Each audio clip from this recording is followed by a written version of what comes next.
About 1 week ago, the Niger Delta group gave an ultimatum that they are giving Tinubu 14 days to release Nnamdi Kanu, or he will face consequences that will come from it, that they are going to take a serious action. Now, today is the end of 7 days, remaining another 7 days. Now, the group has come out to say that before the ultimatum will expire, that they will begin to blow up oil pipelines to cripple Nigerian economy, to tell Tinubu that they are serious about their ultimatum. This thing is not supposed to cause any tension. The release of Nnamdi Kanu is overdue. It's not supposed to cause a lot of talks, a lot of trouble. This is what the federal government could have done diplomatically. I know that this is where the story is going, because everyone in Nigeria has a language that he speaks. Some persons were writing, some persons were going to lobby, some persons were, talking, release this man, release this man. The Niger Delta group doesn't speak peace. Peace is not in their dictionary. Peace is not in their doings. What they believe is that we speak in a language you understand, so that when we do something, you yourself will come back and negotiate. Now, come to think of it, do you remember that so many people have been granted amnesty in Nigeria, including the Niger Delta militants? Many Boko Haram have been inducted into soldier, they forgive them. Why is it that this issue of Nnamdi Kanu is totally different?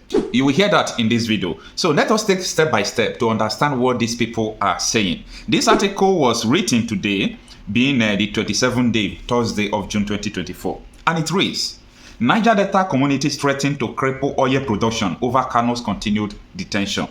In other words, they will make sure that Nigeria will stop producing oil, exploring oil, and so on and so forth. And you know what that means? It's a total cripple of our economy, and it's not good for the nation.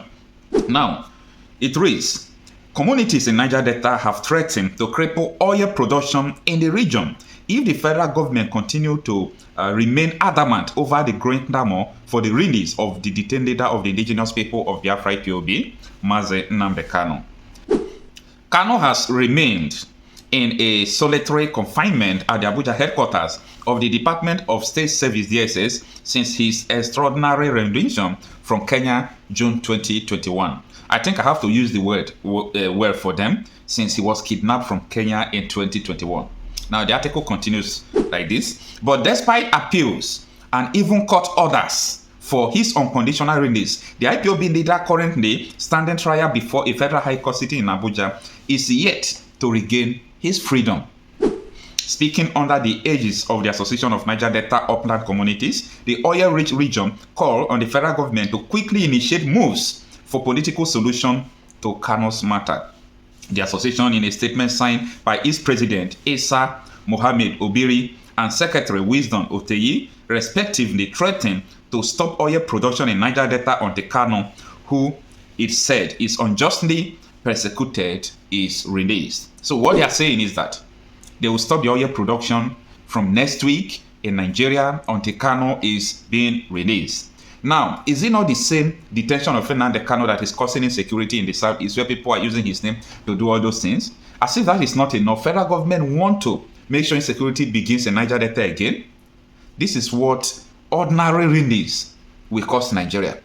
Now, the next paragraph says, a copy of the letter cited by Vanguard reads, this is a prompt reminder to the federal government of Nigeria to acknowledge that our 14 days ultimatum is rapidly approaching. We remain steadfast in our commitment and determination to implement the plans we have outlined. So, these people are dangerously serious. When I mean dangerously serious, they gave 14 days ultimatum. Tinubu, release this man waiting 14 days, or we are going to deal with you. I don't know what they are using to boast anyway. But before this 14 days expired now, after the 7th day, they are still speaking that even before the day we expire, that they will cripple the oil production in Nigeria. Well, let's see what is going to happen. But the posterity will judge everyone who spoke that the federal government should release Nnamdi Kanu. So the consequences that will be coming out, I think the federal government will be the one that will take the blame. Now, the article continues. Once again, we urge the federal government to initiate peace discussion with our leader for resolution. Please be informed that Rumo Ekpe main food, which accommodates the storage of 700,000 barrels of crude oil per day, will continue to be non-operation until our leader Mazi Nnamdi Kanu is released from the custody of the DSS facility. This 7,000 storage facility that contains the barrel of oil, it is the biggest in Nigeria. And you know what that means. You see, to do bad is very easy to do. To do all these things is very easy to do. So the federal government should not think that all these people are just threatening for nothing. It doesn't take anything to just put something on there. So we don't need that. All these things supposed not to escalate up to this extent that people are now threatening to do all these things. What is hard there to release Nnamdi Kanu? What is hard there? I know that the freedom of Nnamdi Kanu is not only his personal freedom. It is the freedom of everyone who believes in the cause he's fighting for. So, when they are holding Nnamdi Kanu is not the only one they are holding. That is why it is now sparking controversies everywhere. Now, the next paragraph says, the decision entails the permanent closure of all oil wells associated with the following pipelines: Kondo Creek, Adabawa, Oguta Asa Trunk Line, Owasa Oil Pipeline, Obende Oil Pipeline, Rukbuko Oil Return to Rumwekbe main food, Total OM, 58 oil pipelines, Niger Delta Petroleum Resources Limited oil, pipeline return to Rumwekbe main food, as well as other oil facilities, including the largest microwave flow station, Total Mentoring Station, NDPR, mentoring station across the eastern zone, with the map of the eastern zone oil companies operating hooked to Rumwekbe main food, and operation of oil companies within the burning terminal. Is that not dangerous?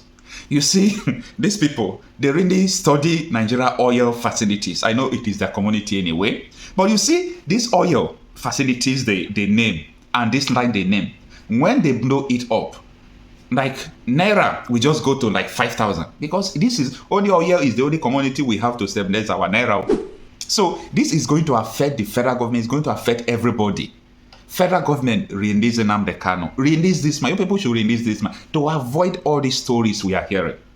Now, the article continues. This shutdown has been in effect since September 21, 2023, leading to significant financial losses to the federal government, amounting over to 14.5 trillion over the past 8 months. The marginalization and conspiracy aimed at suppressing the Igbo Biafran people must cease immediately.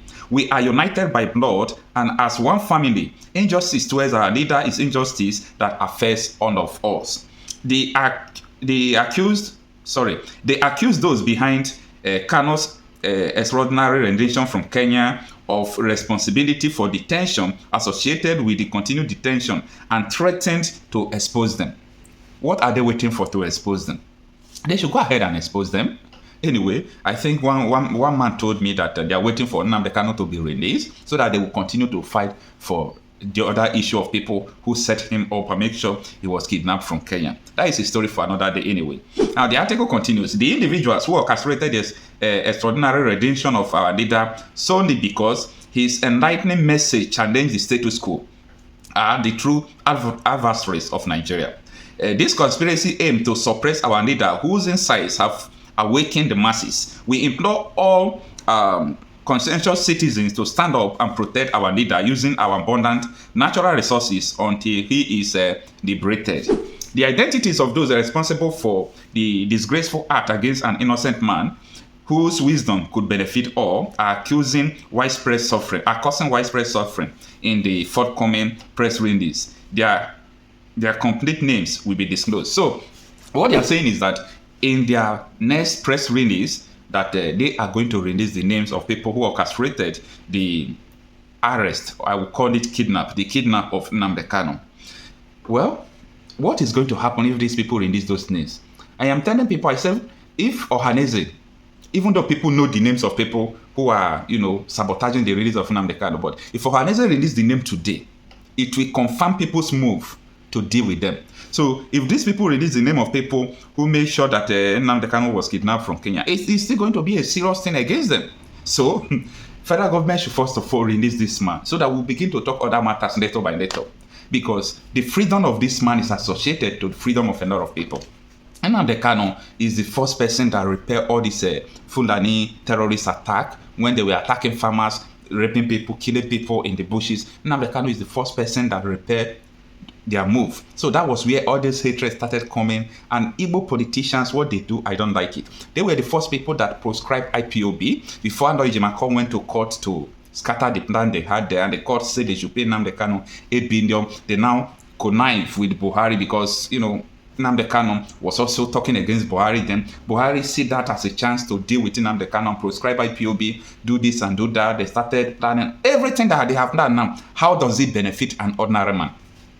How does it benefit an ordinary man? Because as it stands now, we are the one going through the suffering of it because the insecurity is increasing. That is an evidence that Nnamdi Kanu is not the one sponsoring the insecurity. One major priority area in the southeast, which I think will cool off a great deal of nerves, is for us to bring out Kanu, that gentleman. Pull him out. Stop this incarceration. I know some of his pronouncements or maybe lines of actions and so on were offensive to the Nigerian state, and there was a need maybe to take certain actions. But you see, Nigeria itself is a family. That's my picture of Nigeria.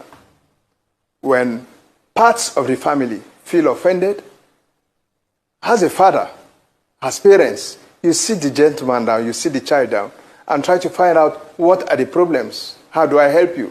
You don't like the Christmas shoe we bought for you? Okay, we'll get you a new one. Would that solve the problem? You don't like this meal? Can we fix another meal for you? Can we start talking with Kanu? Can we start talking with IPOB? Can we start talking with other groups? I think a conversation with some of these teams would go a long way in addressing the problem. We mustn't at all times apply the stick. Bring in some carrot at times. And let's see a carrot and stick diplomacy at play. Okay? We can do that. And I think if we do that, the southeast, the situation in the southeast will be highly doused, frankly speaking. All right? Further incarceration only make him more and more relevant, only heightened the heroship over him.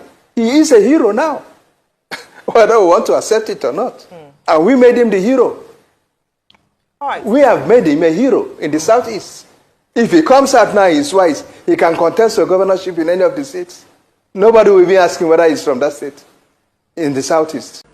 To please consider the insecurity in the entire southeast and see as a result of the insecurities as a result of the prolonged detention of Mazi Nnamdi Kanu and see a way of releasing him so as to restore peace in the entire southeast.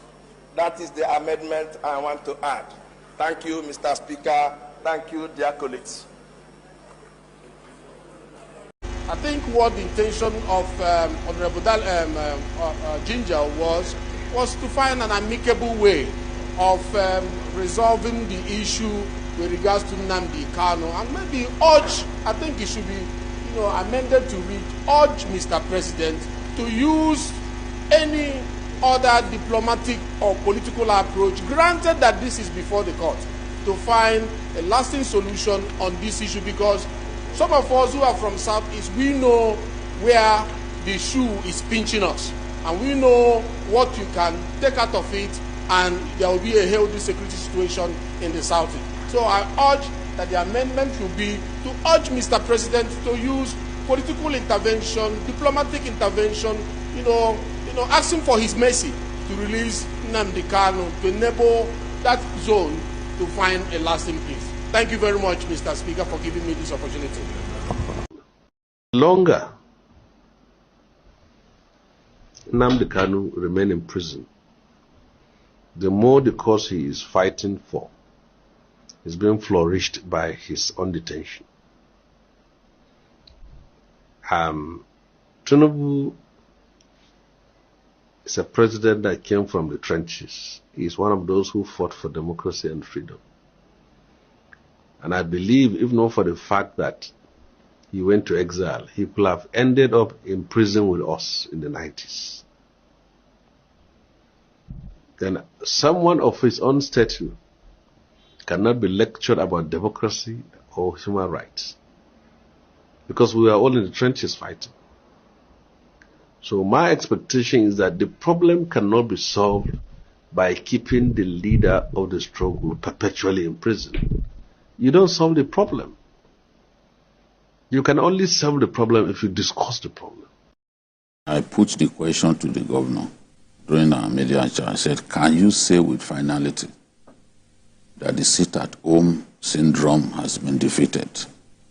The governor initially didn't answer the question, and I put it back to him. I said, I asked you a definitive question, sir. Can you say with finality that the sit-at-home syndrome has been defeated, especially in the hinterland?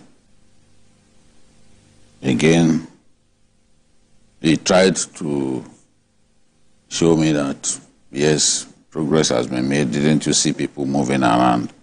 So I was worried because the Biafra Day celebration is a day like no other.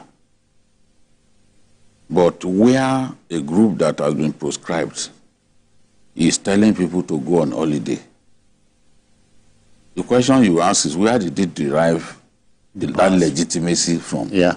To tell people, no, today don't go out. We are celebrating, we are remembering our fallen heroes and all that. To make matters worse in this matter,